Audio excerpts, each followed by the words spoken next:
serves, which are pretty tough, then Japan do have a chance in this match. But all sorts of factors really do have to go their way if they are going to compete. So, marginal favourites Poland in the white tops with the red shorts. We'll start this first set from left to right. Polish volleyball once again on the ascendancy. Drifted out of the limelight for a short while, having been so dominant in the 60s and 70s, but have come back with force. And well, the audiences for volleyball over in Poland remain incredibly high. It's still a phenomenally well-supported sport in that country, and it is producing a consistent tranche of real quality players. And Poland straight into it. First point goes the way of Piatek. Good opposite hit from her, just making sure that one went down the line with force. And this is the problem that all teams that play against Japan will have. You can beat the block, but can you beat the defenders? And Poland will have that task today. Crossover play from Japan just to try and confuse that tall Polish block. And an early side out from Nakamura. So Nakamura, Okimura, Tarai, Oumi, Yamaguchi, the setter, Minamoto, the captain and outside hitter, I think has struggled a bit at this Universiade. That's the regular starting team for Japan. Already some early indications of just how hard these players can hit the ball. Skowronska with a massive shot through the block.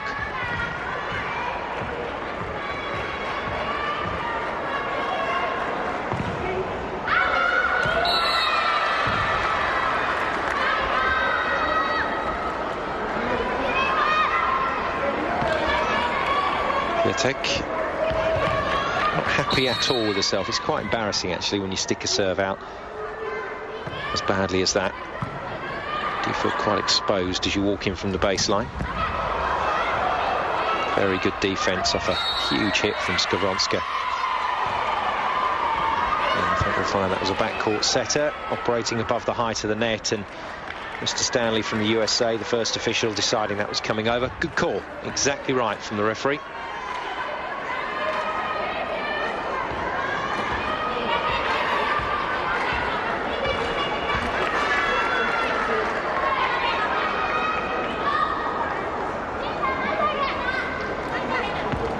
Skowronska, the captain, just moving in to have a chat with the referee about that last decision.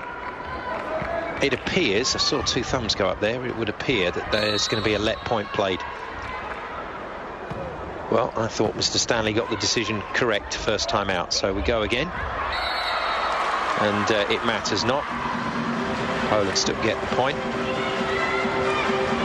In fact, seen Skowronska in action of occasions on Eurosport, both in a professional capacity, playing at league level and also on the fringes of the international squad. She's at the upper end of the age limit for the Universiade of 28 years of age.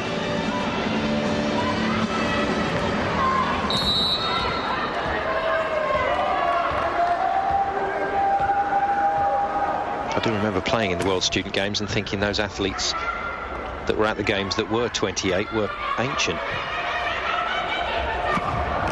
Great to be 28 again. Nice finish, little run round play. Japan won't hit with a tremendous amount of force.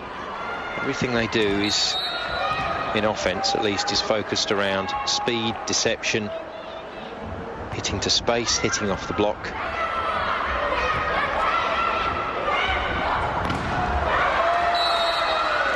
Japan have started this game very well. This is exactly what they have to do if they're going to mess Poland up in this quarter-final. Poland finishing top of their group, Group C, playing against Japan, who finished runners-up in their group, Group A.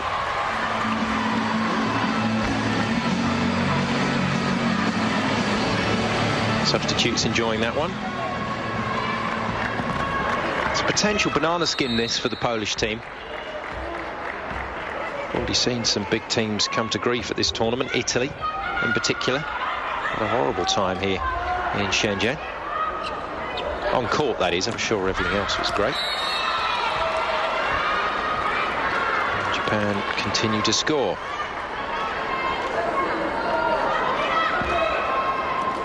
Gazelle it was with the hitting error.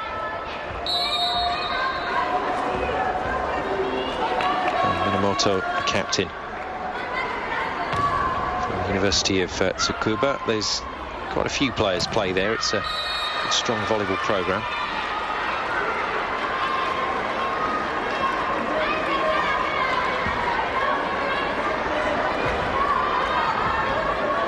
Poland have got to get hold of this. If you remember the game yesterday in the men's division, Switzerland versus Norway, Switzerland made a lot of errors early in the game, and that really set them back. Norway managing to claim a 2-0 advantage, but then lost it over 5 sets. And Poland trailing by a massive 4 points at the start of this game, and they have to take the Japanese threat far more seriously than they appear to be doing at the moment. Not just going to be able to hit their way out of trouble in this one. They're going to have to play with a little more cunning than that.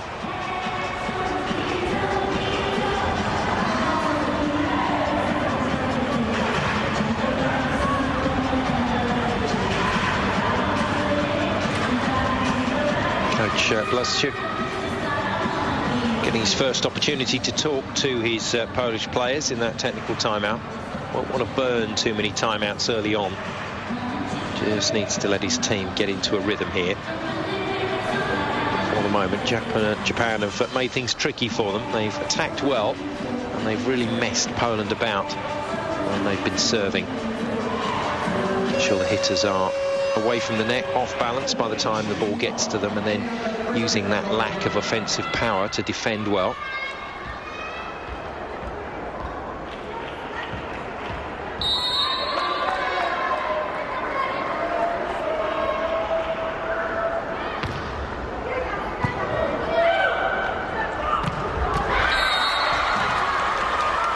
Great shot. Good to see a player taking the ball that high.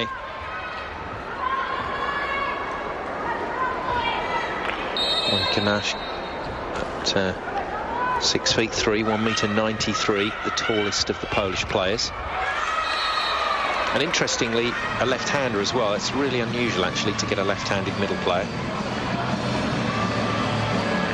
Now and again, but it's pretty infrequent. The left-handers tend to be opposite players, setters or outside hitters.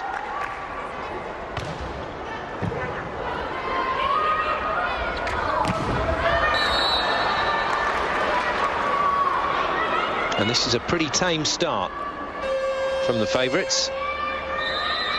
And now coach has to use a timeout, a real option here. He wants to stop the scoring flow and have a word with the players.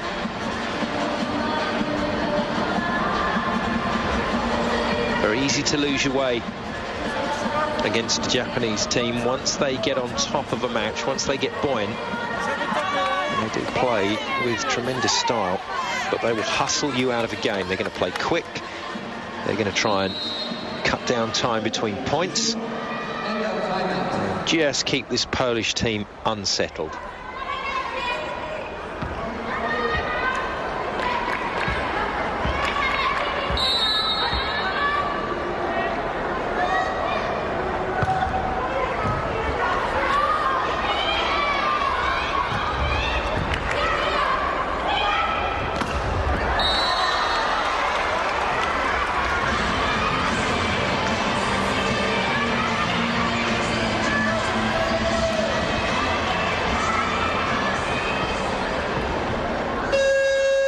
Classic example of an off-paced, clever hit from Japan. Ball moved wide quickly, put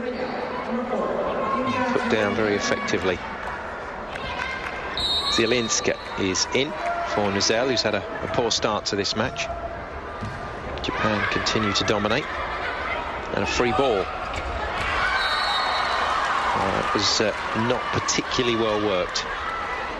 A bit rushed on that pass, and by the time it got to Terai, she was in no position to hit that. Rush making the block pretty easily. She lets double serve.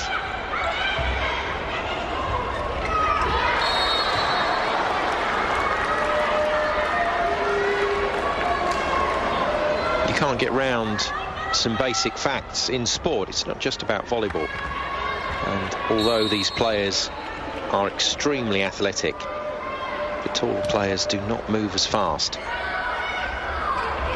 So there will be spaces on the Polish court for Japan to go at, but there's a space on the Japanese side of the net that you wouldn't expect to see. It was a pretty dodgy play from Poland, and it found the court.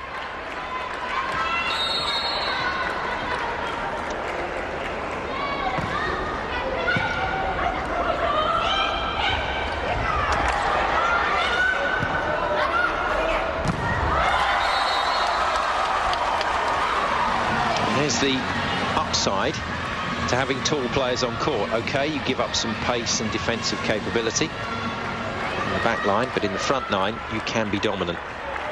Very nice block. Josvika getting most of that, and a very nice serve from her fellow middle blocker. So the middle blocker's scoring the points at the moment. And that's all Poland really needed to recover the situation in this match. They'll feel a lot happier now going into this timeout called by Japan. See how the coaches react with the players now.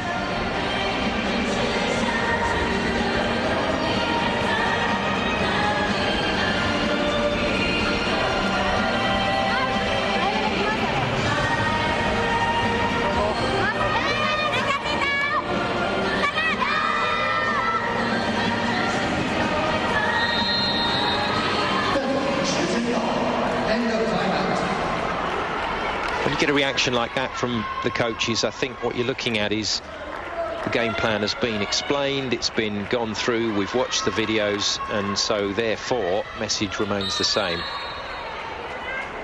Meeting that we had in the hotel last night, in the venue this morning, all those bits of information apply.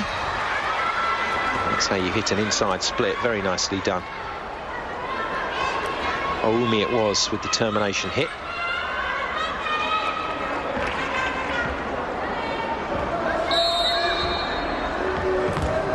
There's the captain, Minamoto, waiting at the net. Oumi prepares to serve.